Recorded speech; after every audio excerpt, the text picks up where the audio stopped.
শ্রীলঙ্কার ইতিহাসে প্রথমবারের মতো প্রেসিডেন্ট হিসেবে শপথ নিলেন কোনো বামপন্থী নেতা।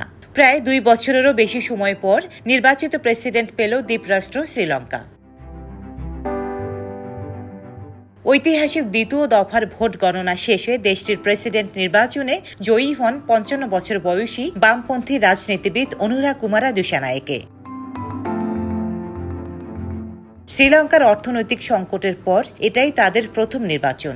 রোববার 22 সেপ্টেম্বর রাত 8টায় দেশটির নির্বাচন কমিশন চূড়ান্ত ফল ঘোষণা করেন। নির্বাচনের ফলাফল ঘোষণা হবার পর খুব স্বাভাবিকভাবেই জনমনে প্রশ্ন ওঠে, কে এই অনুরাকুমারা দিশানায়েকে?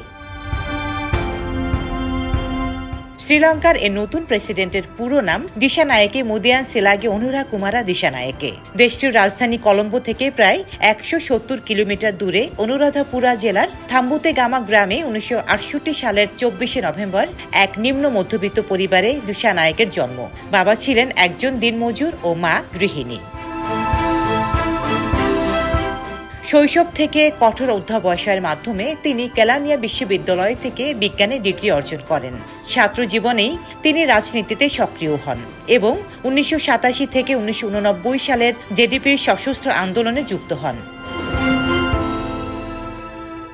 1995 সালে দিশানায়েক জেভিপির কেন্দ্রীয় কার্যনির্বাহী কমিটিতে যোগ দেন এবং 2000 সালে জাতীয়তাবাদী তালিকা থেকে সংসদ সদস্য নির্বাচিত হন। এছাড়াও এলটিটিইর বিরুদ্ধে অবস্থান নিয়ে দেশের সার্বভৌমত্ব রক্ষার জন্য লড়াই করেন তিনি।